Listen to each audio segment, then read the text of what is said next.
Greetings, everyone. It is still me, Reverend Wendy Silvers, and you are still on the journey of the heart of the awakened mother, permission to embody your influence and create a powerful legacy. The response to this event has been so huge that I found myself wanting to continue the journey after the 2 days and present to you, my friends, other people that are really doing wonderful work in the world. And one of those people is Brenda Carey. I had the delight of being on her podcast recently, and it was so great to meet her. We have similar interests, and I wanted to share her with you. So let me tell you a little bit about Brenda. She is a spiritual and sensitive soul who is on a mission to empower empaths and healers to share their light. I might add, without getting burned out.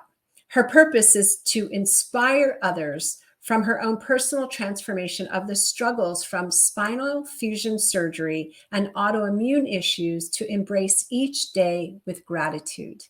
She is a holistic healer utilizing her training as an Ayurvedic Lifestyle Coach, Reiki Master, sacred ceremony facilitator, yoga and meditation teacher, a co-host on Be the Love podcast, which I had the delight of being on, and hosts retreats in the US and internationally. When she's not on her yoga mat, you can find Brenda hiking in the mountains. So please put your hands together and help me welcome Brenda to the stage. Thank And the crowd you. goes wild. So thank you so much for that introduction. You're so welcome. You're so welcome. It was such a delight to meet you and to find that we share so many interests. We have daughters, we love agape, we do yoga, we're committed to this path of inner transformation, which leads to outer transformation. So thank you for the work that you do.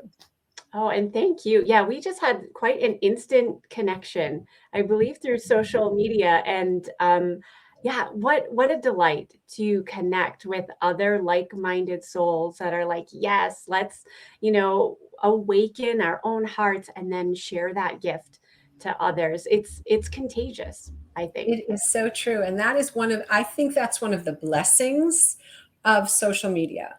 Yes. It's the way social media is conscious.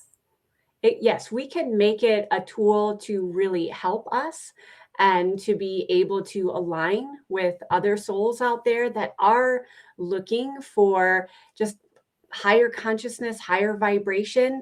And yes, I mean, I'm not saying that I'm not prone to mindless scrolling at times. I mean, we've all done it, but it's also this awareness of like, okay, what am I really searching for?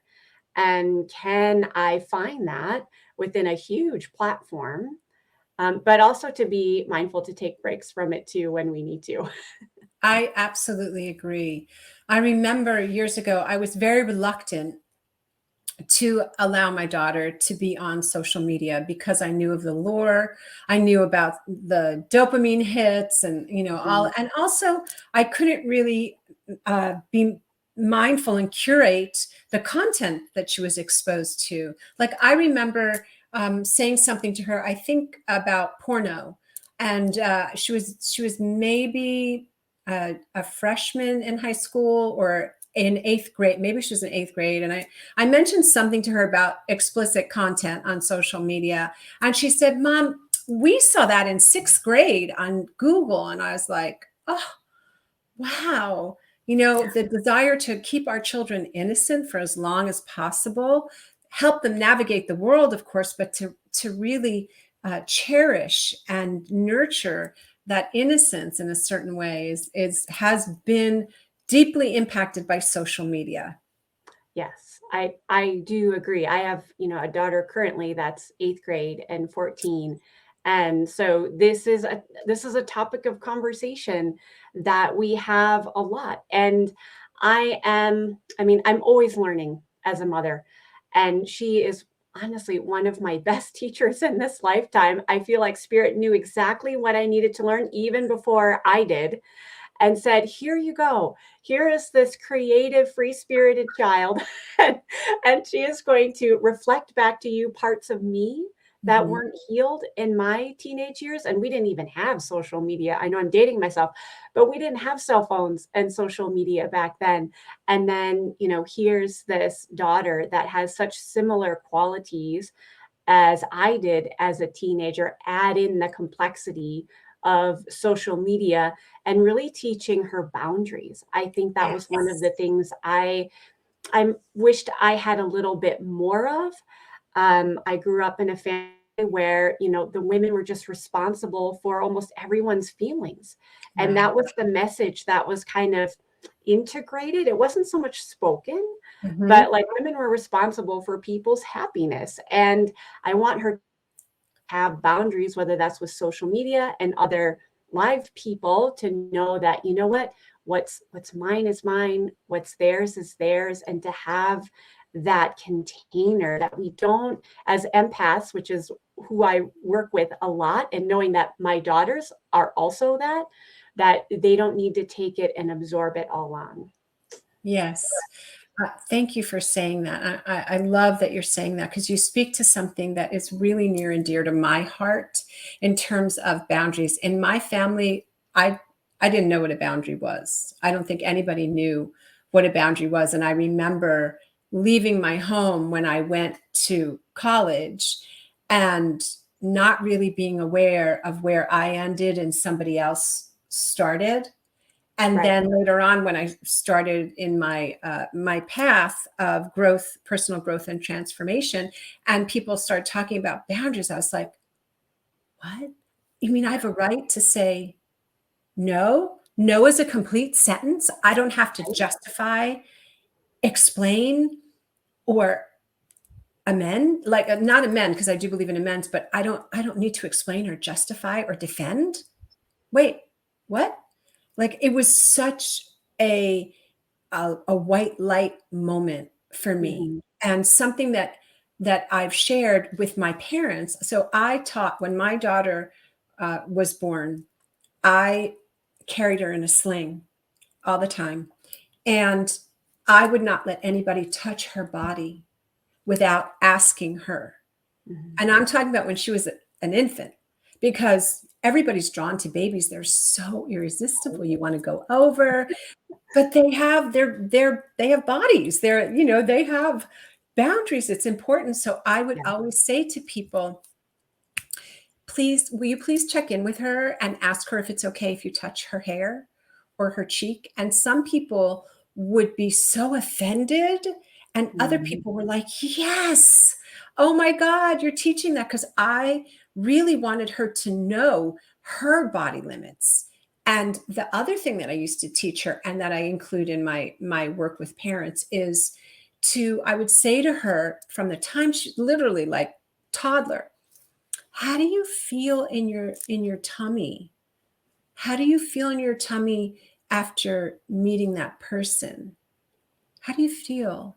Like, I really wanted her to have a body sense. I Mhm. never knew that. No one ever said to me, "Oh, you don't have to hug them," Yeah. right? Yeah, and what beautiful lessons in having, yeah, embodying boundaries. And I would love to add to that. Like my oldest daughter, similar to me when I was growing up, kind of prone to like nervousness, like test anxiety, when she's getting ready to prepare for a test or something at school. Right. And similar pattern, I noticed that she wasn't breathing very deeply. It was all like really high up in the chest. And I wouldn't have really recognized that unless I went through a similar journey. This was more in my Mhm. 20s, though, when I was having this part of my spinal fusion surgery. I didn't learn how to really breathe deeply and properly, which Mhm. calms down the whole nervous system. It was all up in these upper collarbones, and my shoulders were always like scrunched up to my ears. And that's just for many of us, that's where we carry a lot of that anxiety and tension when Mhm. we're like in our heads very, intensely. And so when we kind of draw that breath down, and just really being mindful. I'm like, where are you breathing from? And she'll be like, I don't even know if I am. And I'm like, well, let's just let's just breathe into that deep space in the low belly. And that just like really soothes, for anyone, that soothes the anxiety and all the mental tension that we can really unconsciously carry into our day. I love, you have so much wisdom.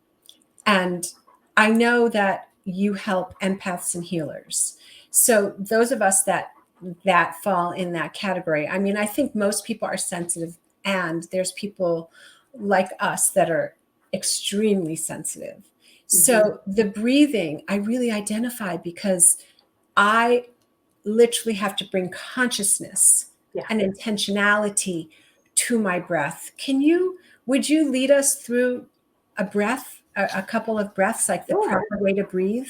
Yeah, funny that you mentioned that. For many years, I was a reverse breather, and I'm finding that to be very true, which means, so correct breathing is like, kind of think of a balloon. When you inhale, the belly and the rib cage are supposed to expand and like blow up like a balloon. And then as you exhale, it softens and it releases. I was doing the exact opposite.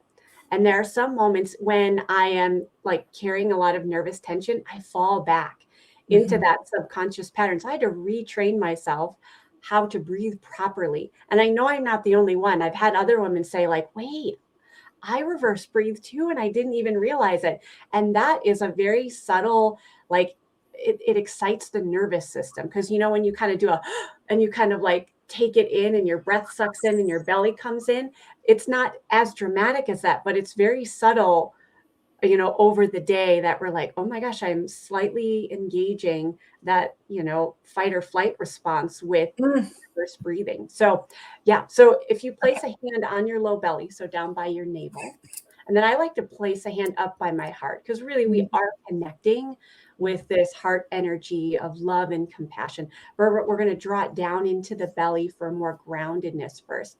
So it might take a few rounds if you're not used to this, and it might take a little more concentration, but it does eventually become natural. Okay, So when good. you inhale, you want to really fill up the bottom hand where the low belly is, breathing in through the nose until you expand the rib cage. Keep the shoulders relaxed up to where that top hand is at the heart. And then if notice that slight pause at the top, and then exhale either out the nose or the mouth.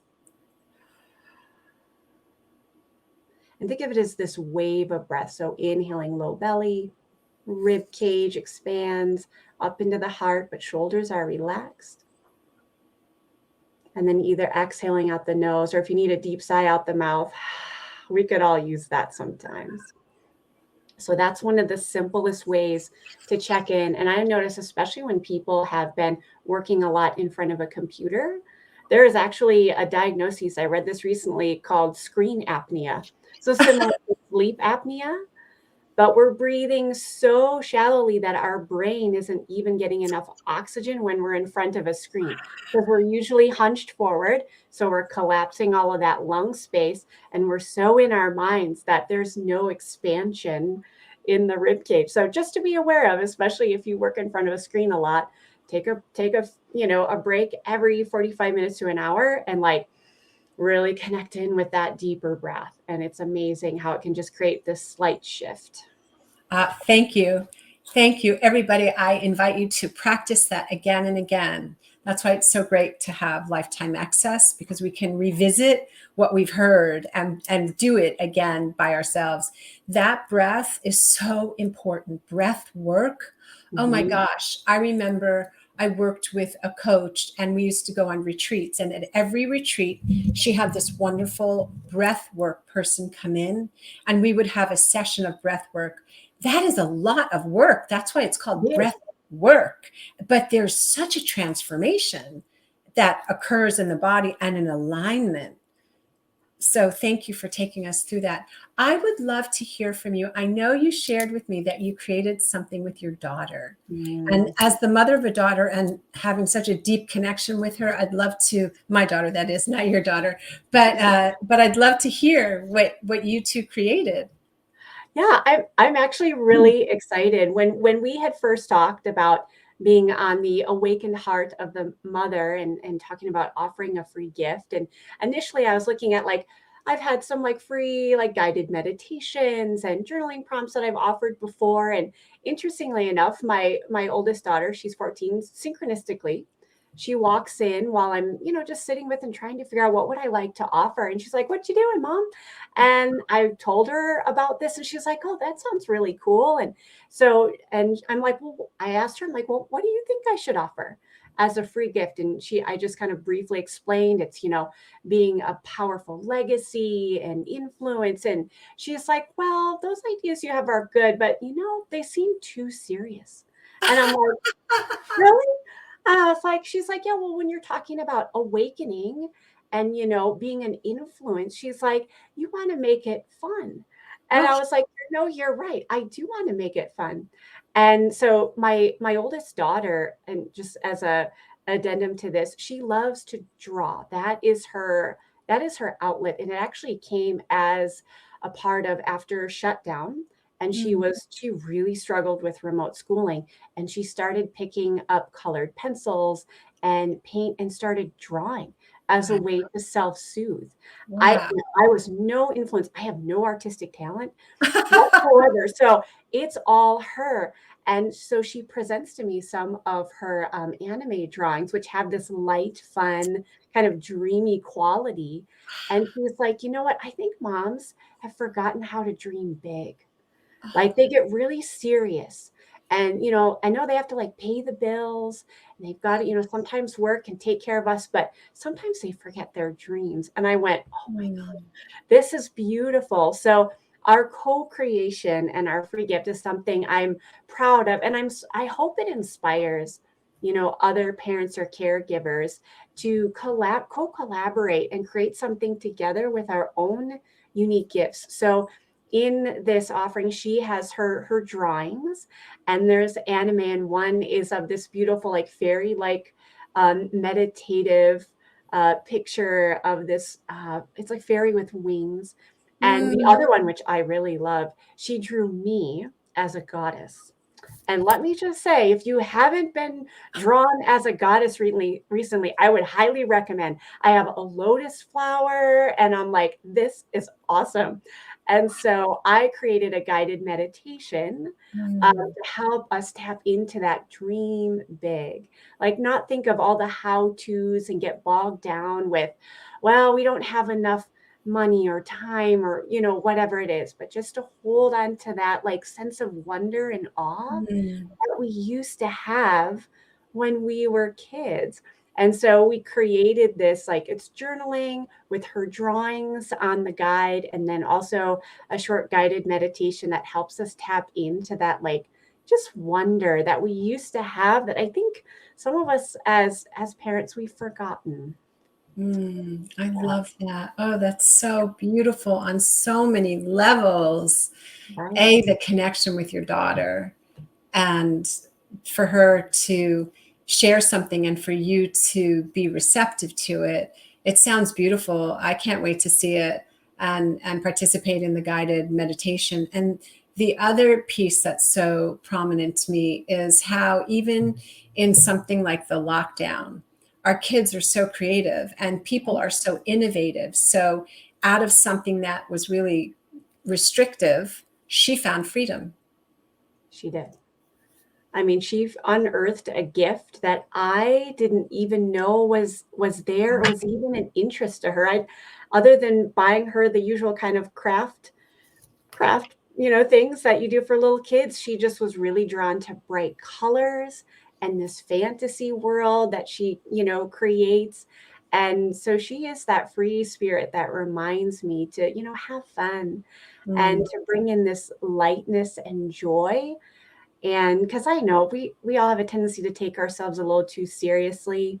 yes. And, ego gets in there and says, "Well, you got to work really hard. And, if it's not hard, then we haven't earned it." And that's a whole generational issue that I've been, working through, and just realizing what if it could be joy filled? What if we could tap back into what we used to dream about as kids and still bring some life into it? Yes. Yes. What if Yeah. it could be easy? Let Right? it be easy. Let there be joy. those limiting beliefs, those limiting beliefs that become our personal laws, right? That we live out of, that it has to look like this, and based on wherever you came from and the level of trauma that you experienced, it becomes almost a sense of safety, because it's what you know. It's like familiar, right? It's and I love, years ago I heard this word, familiar.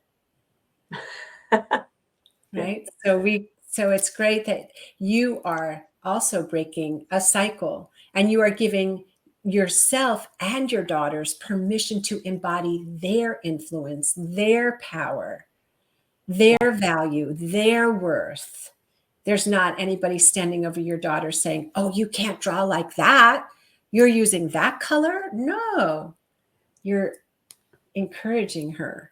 Yes. And it was just fun to take, my artistry, which is more sound and meditation, and creating journaling prompts to complement her, the life of her drawings. And we really, time flew by. I don't even know how much time it took us to do it, but it was one of those like timeless moments, that flow state where we were just, oh, what about this? What about this color? And, maybe we'll put this drawing in here. And so it was fun. And we got to do it together. And I hope it inspires other women to, maybe something co-creative that you can make and design together. And it really spurred for me some generational healing, like you mentioned, past traumas that I actually hadn't realized had such a grip on me. And I think it comes up in these ways where, I grew up in a very, hardworking family, and I'm blessed. I'm not making this a blame statement. I am blessed that I did learn a hard work ethic from my parents and grandparents. And I'm finding that some of that really work hard scarcity mentality comes from really kind of at least great grandparents when the Depression era was alive and well, when scarcity was very much a reality when it came to basic necessities, and how it's kind of, carried through in different ways, even to, currently with me, I'll still find myself falling back into like scarcity or not enoughness mentality. And it comes out not maybe in the same ways as Depression era, but in ways of, I'm not doing enough, or I'm not smart enough to, keep all the balls rolling, whether it's business and podcast and parenting and all the things. And those messages that kind of creep in there, and they get revealed sometimes by our children, or when we're pressured in some ways. And so it's been a gift for me to recognize some of these subconscious patterns and to do some generational healing by honoring my ancestors, because we all do the best we can with what we know in that time and in that era, and to be able to be open to transformation. And so I can pass on a different legacy to my daughters. Yes. And I love everything that you said. I always say that our children we are their stewards. We get to steward their bodies, their minds, their spirits, but they are our teachers. And when we really surrender, not give up, but give in, like release, allow a willingness to go on that journey, just the very nature of parenting allows us to heal those places within us where those unmet needs are underground. And then we get to have a different experience, and we get to pass on a legacy that is about connection and compassion and empowerment. And it doesn't mean that we're making what we received bad, because it's a soul's journey. So we as souls chose those circumstances. I know whenever I say this, people are like, wait, I didn't choose that. And it's like, well, you kind of did. Because I know when I came out of my childhood and into my young adulthood, I was like, oh my God, why did I choose I gotta say, I'm questioning that. People would sit in front of me when I was, 19, 20 and say, well, yeah, it's a soul's journey. I'd be like, oh, but that is the gift of that with our children and our inner children, because our inner children are there. And it's that Mhm. charge when we have a situation that's really hurtful or that really impacts us. And then we have that trauma response. We remember it. It gets into our cells. Yes. That's why the work with being trauma informed and healing that. So what you did with your daughter, and oh my gosh, what a beautiful revelation for you about the generational healing. Yeah, and that's how it came about. And then I love how I also have to mention, so I have a younger daughter who's 10, and she is also my teacher in a very different way though.